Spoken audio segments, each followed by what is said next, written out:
Alrighty, folks, we are going to talk about getting healthy over 50.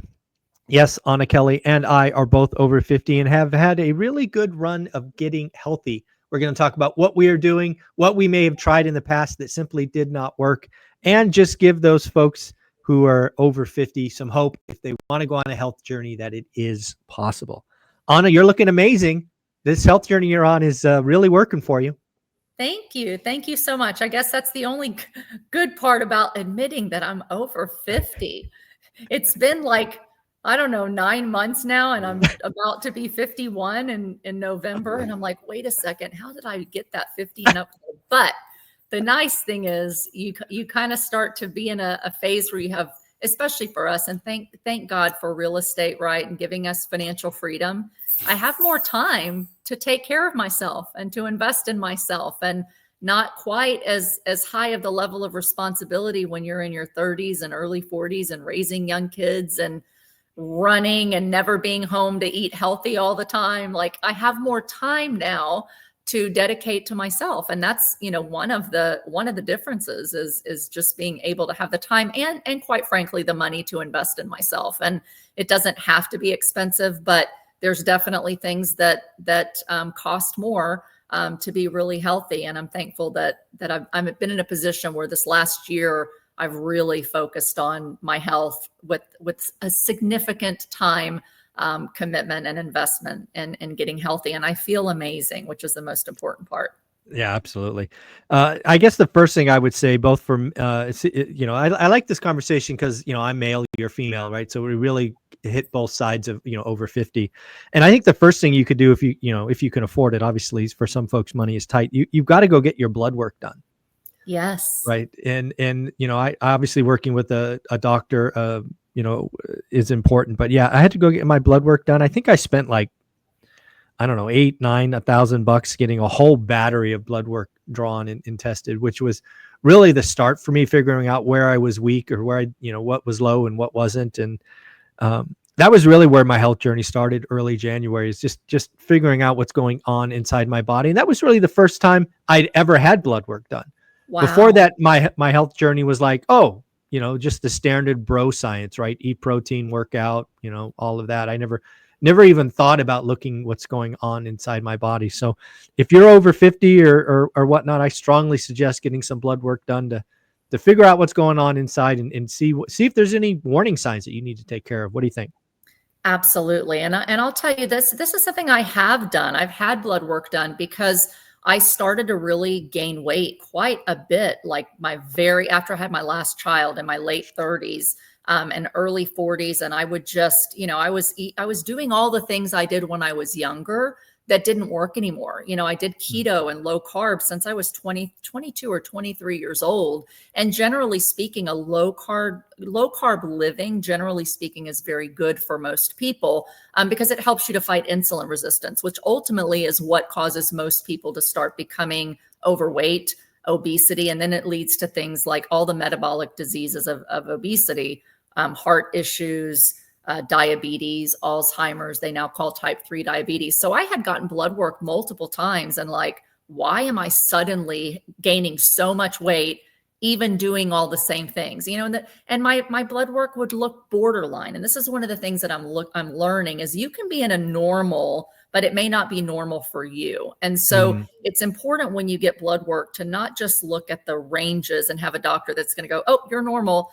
Eat less, work out more. That's been the conventional wisdom. And I knew for me that wasn't working. And so it is important that when you get your blood work done, you're working with a physician that's looking beyond just the numbers. And they're saying, hey, this number's really low borderline and this number's low borderline. And maybe for you, that's not normal. So let's tweak these things a little bit and be proactive in maybe starting certain supplements. But for women especially, Michael, and it's important about 10 years before it becomes important for men, we really need to get our hormones tested. So you can ask for blood work, but if you're not testing hormones, you're missing a major component of health, not just weight, but your overall health. And I underestimated how important hormones are, especially for women. And for women, most women hit menopause between 50 and 52. What I didn't know, and it's like, why aren't we taught this in school as women, is that perimenopause starts 10 years before menopause. So for the average woman, 40 to 42, you're going to start seeing your progesterone and your estrogen start to tank. And I never realized, because it wasn't out there, it wasn't known science until about 2 years ago, that when a woman's progesterone and estrogen start to tank, it also makes them much more insulin resistant, because you need progesterone and estrogen to produce the right amount of insulin. And so it makes sense. Why do so many women entering their 40s, that perimenopause phase, start to gain so much weight where nothing we did before, none of the bro science, none of the low carb, fast, keto, just do all that and work out and you'll lose weight? It stops working, because there is a huge hormonal impact on your ability to maintain good weight and overall health. So I wish I had had that hormone testing done much, much sooner. They'll test some general numbers, but when you get tested is important. So that's something to look into. But I started having I started over again with testing and hormonal testing about 2.5 years ago, and found that, even though I was not yet 50, my hormone levels looked like I was a woman in menopause already. And when we started doing some things to supplement and balance that, I was able to slowly start losing weight, where all the things I could do for months and not drop a pound, where I used to do it for 2 or 3 weeks and drop 5 or 10 pounds. So a total panel with hormones is extremely important. Just 2 quick things. One test that all women should get if you're 40 or older is called a Dutch test. And it's an easy urine test to do, but you test multiple times a day for a few days, and it gets good hormone information and good information about how well do you methylate vitamins and food that you take in. And if you're not methylating well, you can take all the supplements in the world, Michael, and then not do you any good. But I just started, in fact, I went for my lab work today. So it's funny you open on this. And I went through a company called Functional Health, although there are many of them, and they do about 100 different blood tests. And there are add-on tests that you can do, including significant deep hormone testing. You can test for cancers. You can test for early signs of Alzheimer's. There's all kinds of things that we can find out now. And it's really inexpensive, a couple $100.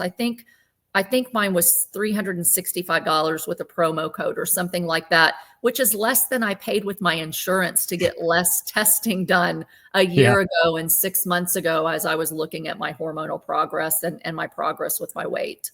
Yeah, I think one of the things, again, getting blood work done, but also realizing maybe your standard doctor, right, is not, they're just going to look at the chart and push pills or whatever that science is.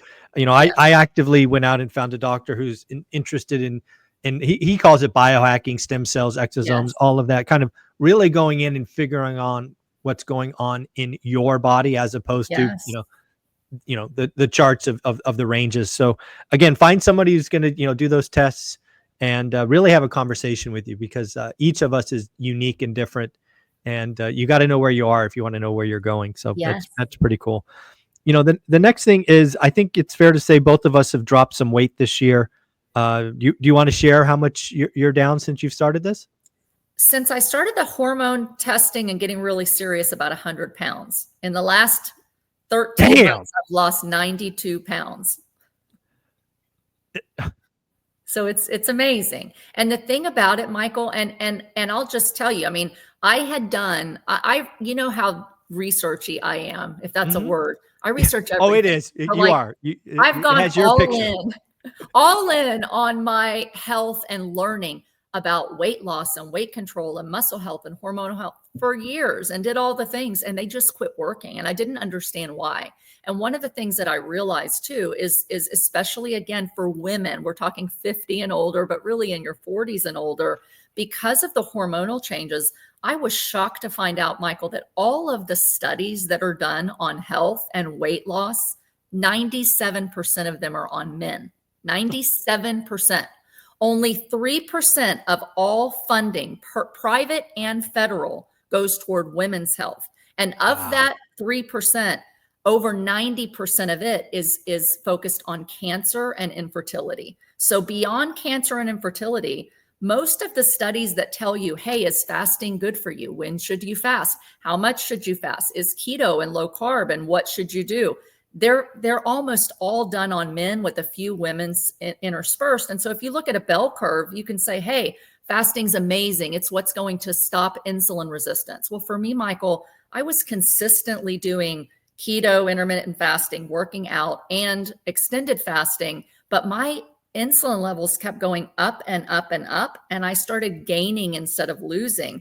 And now there's studies specifically on women that say once we're in that 40 and up, because of those other hormones tanking, we become more insulin resistant. All of the lifestyle things that you do, for some people, they won't work anymore. And I was one of those people that was so frustrated, Michael, because I put so much time and effort into maintaining good health. Yet I was one of those that continued to gain weight, and it became counterproductive. So now we're finding things like, I encourage you, I would say, to look into doctors. There's great videos on YouTube. There's some great books for women, specifically for women, where they talk about why are our bodies different. There's a doctor I follow, Dr. Stacy Sims.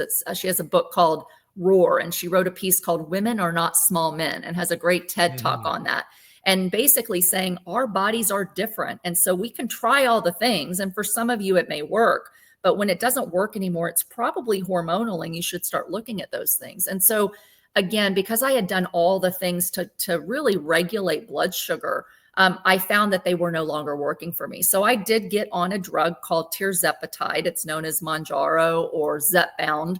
And there's a lot of doctors out there and drug companies, quite frankly, demonizing the shots, demonizing the drug. And I was really worried. I'm like, I am not going on a medication. I'm going to do everything naturally. And I spent years really trying to do everything naturally, 27 supplements a day to balance my hormones, and I mean, all the things. And I finally went to an obesity doctor, and I said, look, I have 10 years of MyFitnessPal. I have 2 years of tracking my glucose, and my sugars are getting worse and my weight is getting worse. I've done all the things. And she said, you're a perfect candidate. Put me on the shot. And it was miraculous for me, Michael.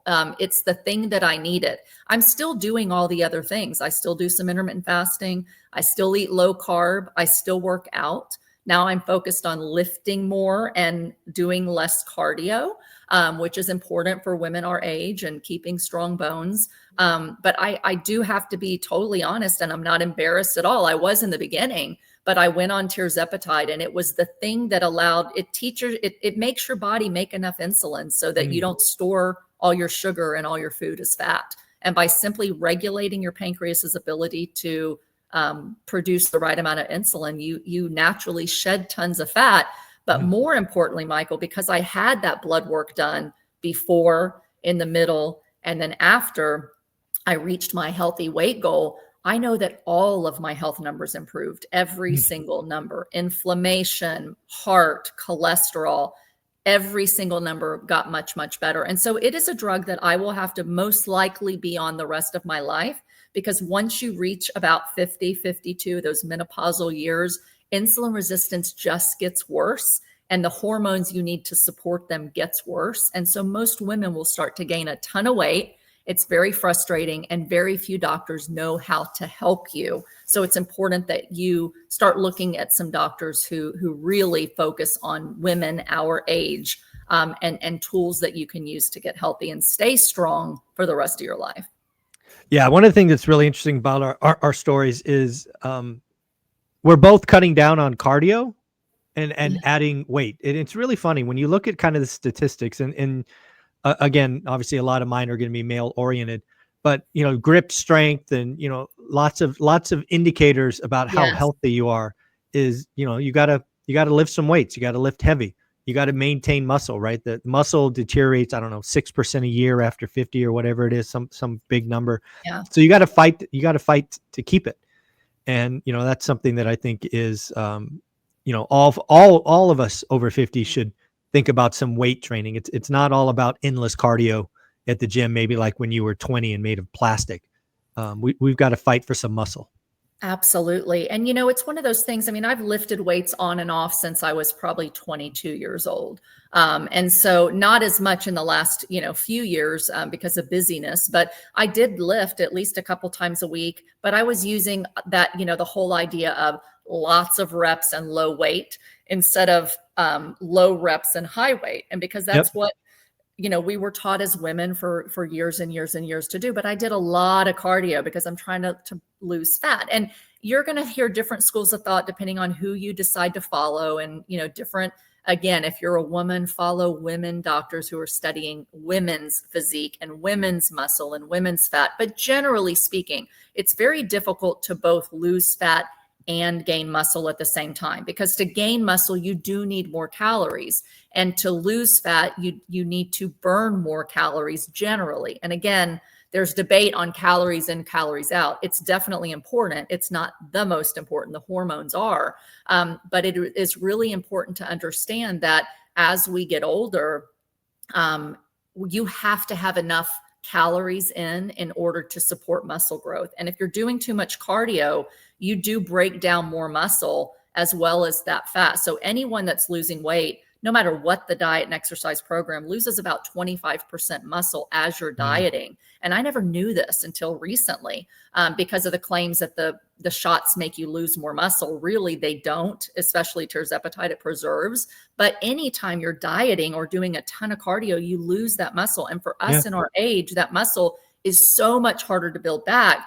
And for women, it starts about 10 years earlier than for men, when you start to not only lose muscle, but it becomes really hard to build. And so women are kind of afraid, I don't want to get bulky, especially if I've already got a little extra fat on me that I'm trying to get off. So we don't want to think about lifting heavy. But what they're finding, Michael, is one, we have to lift heavier in order to just maintain our muscle. Yep. But the other thing that I didn't realize, and it really hit home for me because I fell 2.5 years ago, as you know, not quite 2.5 years, but I had a major fracture in my ankle, 5 bones, and then my tendon failed. And it took over 2 years for me to walk without pain.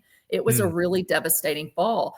And most people that fall and die and break their hips are women. Over 70% of hip fractures are women. And a huge number of that are women who have gone into menopause. So starting as early as 50, you start to lose bone mass and muscle mass. And so it's really important to try to do what you can. Things like hormone replacement therapy, taking estrogen and progesterone earlier on than what we thought, our parents or grandparents needed to be, to maintain that strong bones and muscle. If you consider things like that, talking to your doctors that know what's good for you and know what your risks are, the longer you can maintain healthy estrogen and progesterone as a woman, the longer you maintain stronger muscle, can build stronger muscle, and can prevent falls because you prevent osteoporosis. 70% of those who do fall and break a hip, Michael, men and women, 70% of them usually only live a few years, and 30% die within the first year.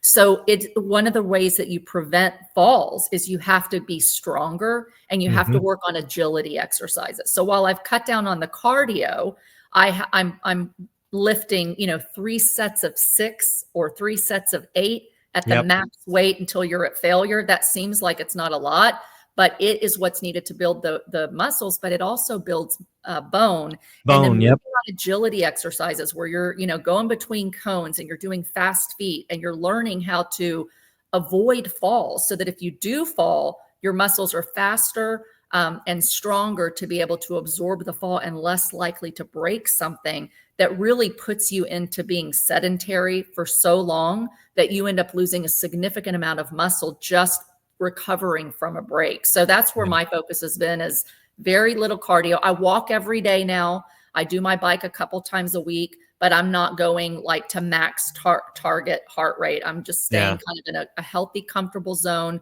to keep your lungs strong, because it is important to have good lung strength, just like your hand strength.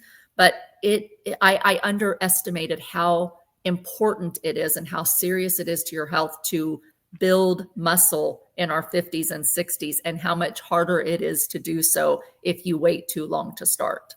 Yeah, you got to really fight to keep muscle. And I'm glad you brought up bones as well. Again, lifting heavy, right? Putting the skeletal, mass under stress, just keeps that. So if you do fall, a chance of a fracture is less and less. I just got to ask, losing a total of 100 pounds, 92 pounds in the last year or since you've done this, how has it felt going clothes shopping? Because you probably had to do that a couple of times.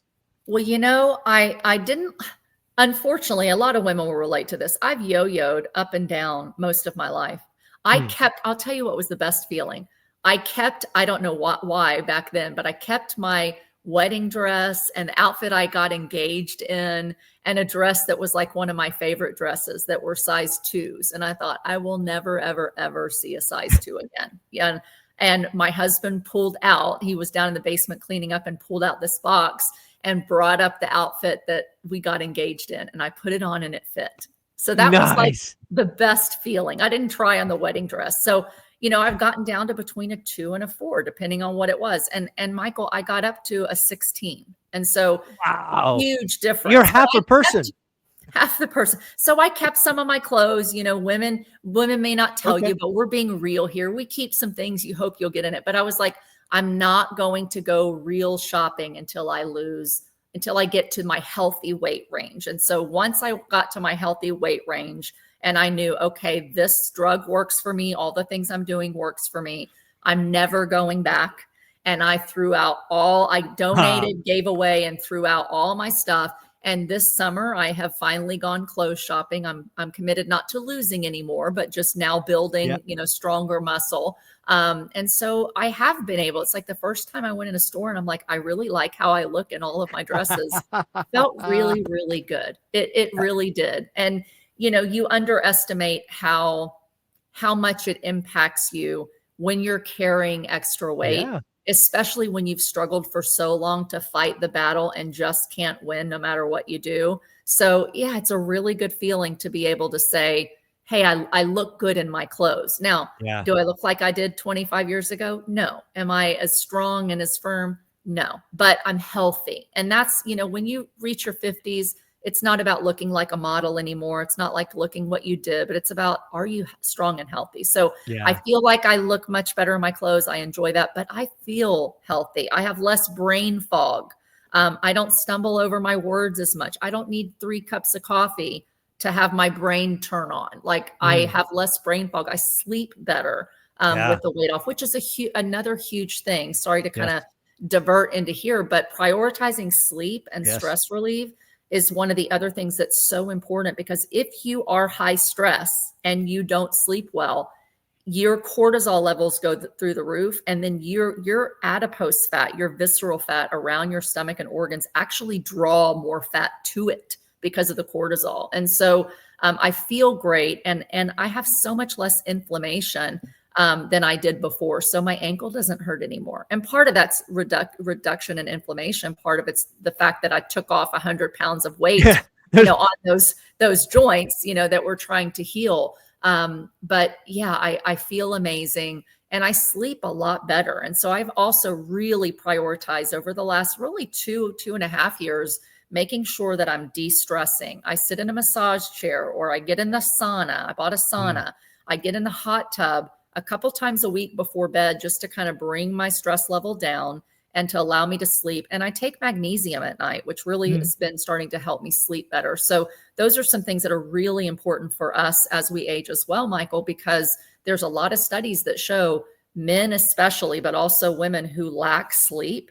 Not only do we start to gain the weight, but there's a significantly higher risk in Alzheimer's, dementia, and Parkinson's disease just due to lack of sleep. And that does run in my family, Mm. Alzheimer's on both sides of my family, as well as diabetes. So prioritizing sleep is super, super important on your health journey as well.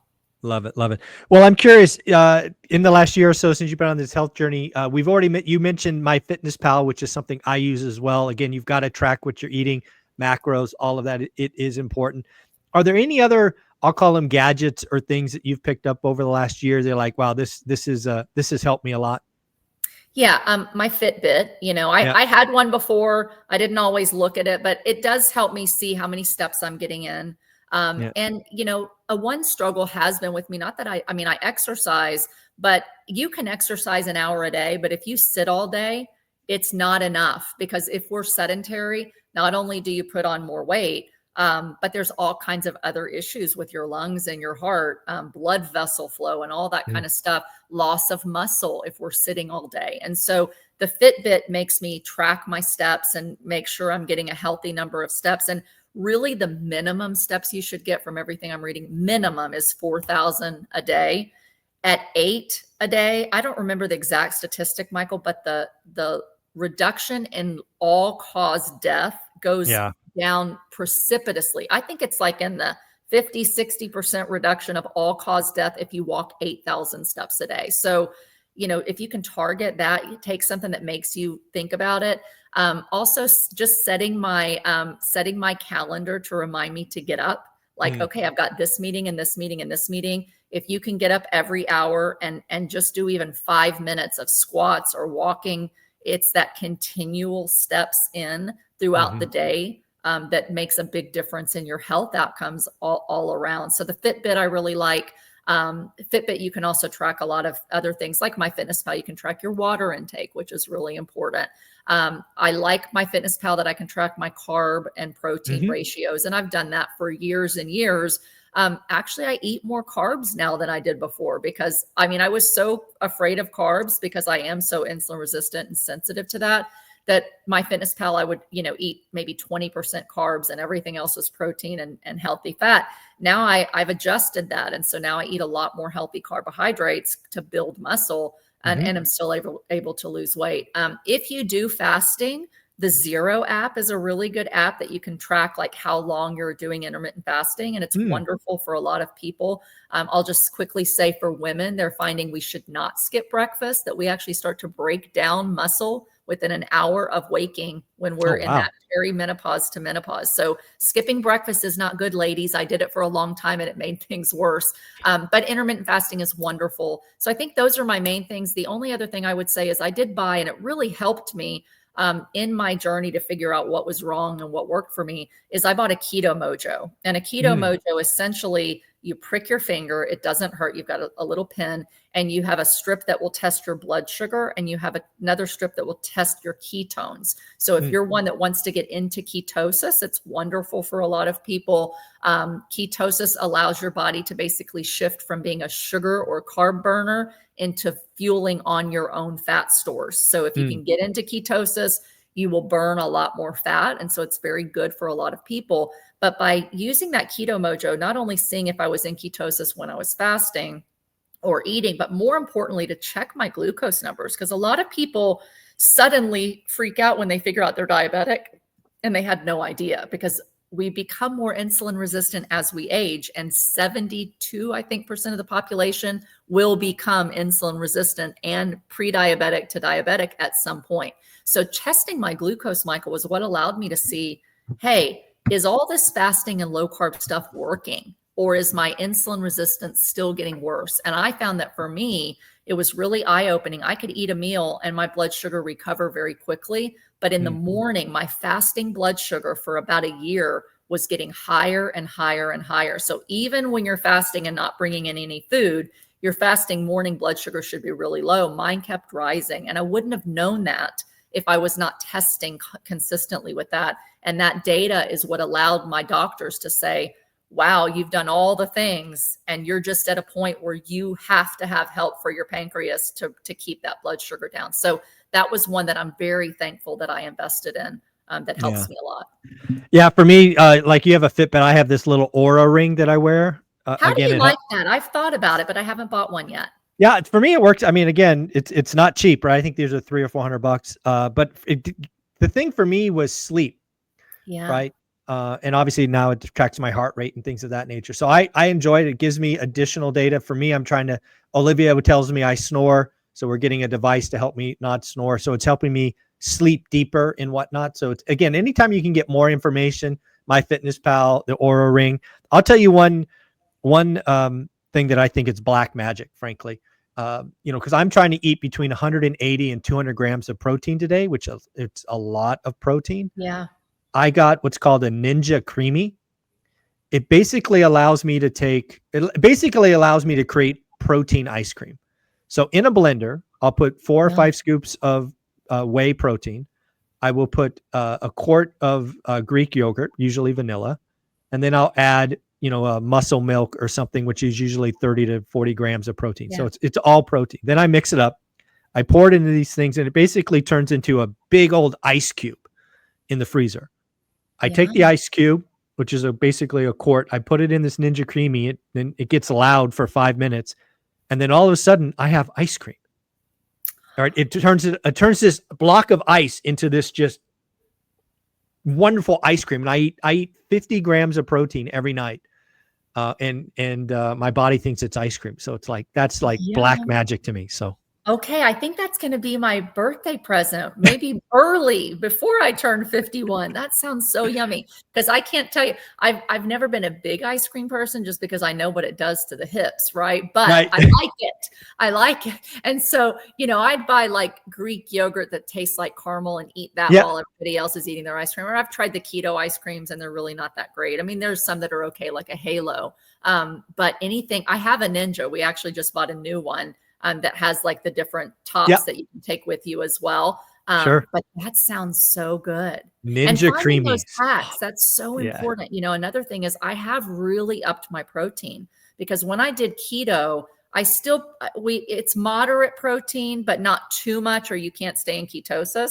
But with the muscle building, this is another one of these new studies that have come out specifically to women. And we've heard these numbers for a long time for bodybuilders, but especially if you're pushing into that 50 and plus for anybody, but especially women, you really need a gram of protein per pound of lean body weight, or ideal. You might not know your lean body weight, but ideal body weight. So for me, I try to get 140 grams a day. And it used to be really hard to force myself to eat that much, especially on my shot, because it does reduce your hunger a little bit.